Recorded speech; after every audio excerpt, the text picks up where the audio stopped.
Independence Stadium will be even better. Reporting for Grts News, I am Fatou Janembai. Report by Fatou Janembai takes us to our first break, but we'll be back with news from outside the Gambia after this break.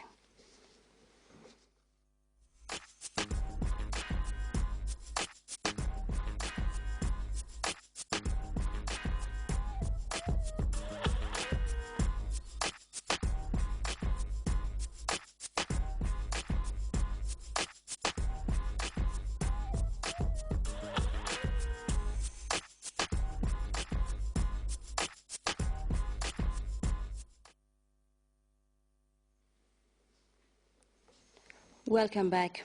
10 days of talks in the Geneva II conference and still no end to the war in Syria.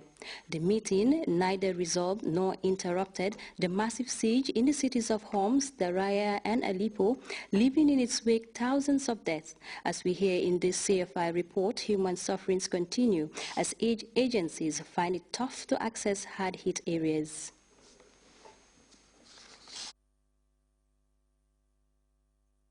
No results neither changed nor interrupted the Syrian regime's strategy of devastation and collective punishment.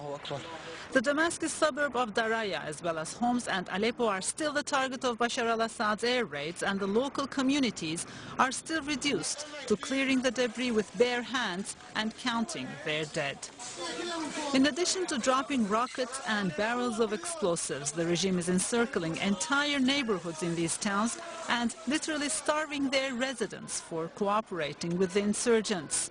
This is the case in the camp of Yarmouk, a Palestinian refugee camp where some 18,000 people remain out of the 300,000 Palestinians and Syrians who lived here in 2011.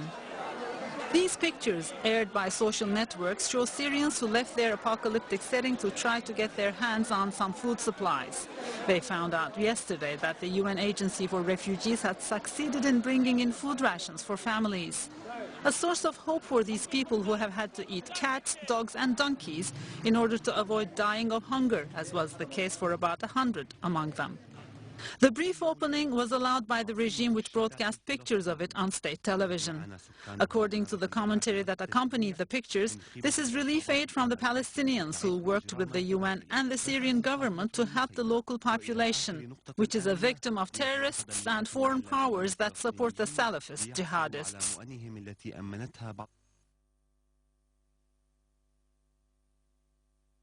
Refugees have fled to neighboring Uganda to flee the conflict raging in their country. Despite the ceasefire agreement, many still continue to run for their lives for fear of renewed fighting between rebels and government soldiers. As CFI reports, the UN is worried about the plight of these refugees. 30,000 South Sudanese civilians have taken refuge in Uganda. An influx that did not slow down with the ceasefire signed between the rebels and the authorities in Juba. Most of the population coming are children and mothers.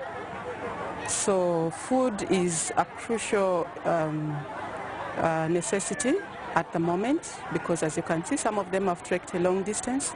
They hardly have anything to eat. This woman fled the town of Bor, first invaded by the rebels, then retaken by the army. She arrived here with her husband and their 6 children. I have nothing to feed my children, only this ration they gave me. This is all I have. Thousands of people were killed, 700,000 chased out of their homes. The situation is very worrisome, according to Valerie Amos, in charge of the United Nations relief operations. She was in South Sudan. The current crisis comes on top of an already challenging humanitarian situation in the country, where 3.7 million people are now severely food insecure. The violence and abuses we have seen since the 15th of December threaten the future of this young country. The situation is further destabilized by the fact that the ceasefire is not taking hold. The rebels and the government accuse each other of violating it. Government forces in Iraq have taken control of strategic areas in the Anbar province, where Al-Qaeda militants hold sway. and U.S. authorities seek death sentence for the accused Boston Marathon bomber. For more on these and other stories, we turn to this World News Roundup by CFI. Strategic areas in Anbar province near the Syrian border. Government sources say the army, backed by fighters from local tribes, killed some 20 al-Qaeda-linked militants in a wide-ranging operation. Violence in Iraq has escalated to its highest level in 5 years, with over 850 people killed during the month of January alone. The United States federal government says it will seek the death penalty for Dzhokhar Tsarnaev, the accused Boston Marathon bomber. The 19-year-old is accused of planting bombs near the finish line of the Boston Marathon last April, which killed 3 people and injured 264. The U.S. government says the nature of the attack warrants the death penalty, even though the case will be tried in Massachusetts, which has abolished capital punishment. Take care of your resources, that's fine. Asia ushered in the Year of the Horse on the first day of the Lunar New Year. Beijing celebrated with colorful parades and fireworks. There was a French touch too when actress Sophie Marceau and Chinese pop music star Liu Wan sang the famous French song La Vie en Rose in a gala television production watched by some 750 million people across the country.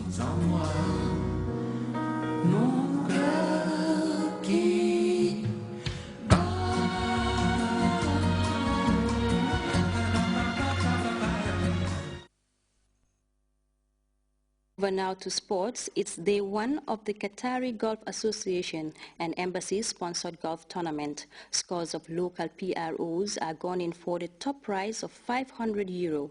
Ababakar Senghor has been following the day's event, and he now tells us more.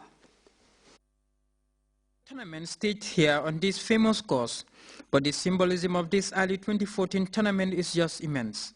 For it is the first edition of the Qatar Golf Association and the Emiratis Embassy in Banjul bankruling the 3-day tournament, as the players fan out across the course amid the backdrop of furious windy morning conditions. Many thoughts will be on the hefty prize money on offer. With the Qatari Embassy leading the way, the first prize for the professionals is $27,000, and the second prize is $17,000, and the third prize is I think about $12,000. So that shows the commitment to sports development. And I must also congratulate the President of the Gambia, His Excellency Sheikh Professor Dr. Yahya Jammeh, for taking sports to the next level. The name in contention for the top prize include veteran JJ and the formidable figure of Yusuf Atama. In the first 3 holes, I've seen players start off pretty well and then mess it up in the next hole. So it's a bit early to say right now. Yeah, but I'm sure by end of today, we'll know what the leaderboard looks like. In amongst the challenging pact, and for many observers of the local game, there is no point looking beyond the name of the man nicknamed Tiger Woods. For Keba Drame will be aiming to fend off the challenges of his rivals. This will be another fascinating contest. Just as the start of day 1 panned out, there were some edgy close calls. Saturday's final round for the pros shall explain exactly who tops the leaderboard. For Grts Sport, this is Babukar Senghor. And before we take leave of you, a quick reminder of the day's top stories. UNFPA, the Gambia, has boosted the country's health sector with medical equipment worth millions of dollars. The Central Bank of the Gambia Friday briefed major players in the Gambia's economy on global economic developments and their impact on the country.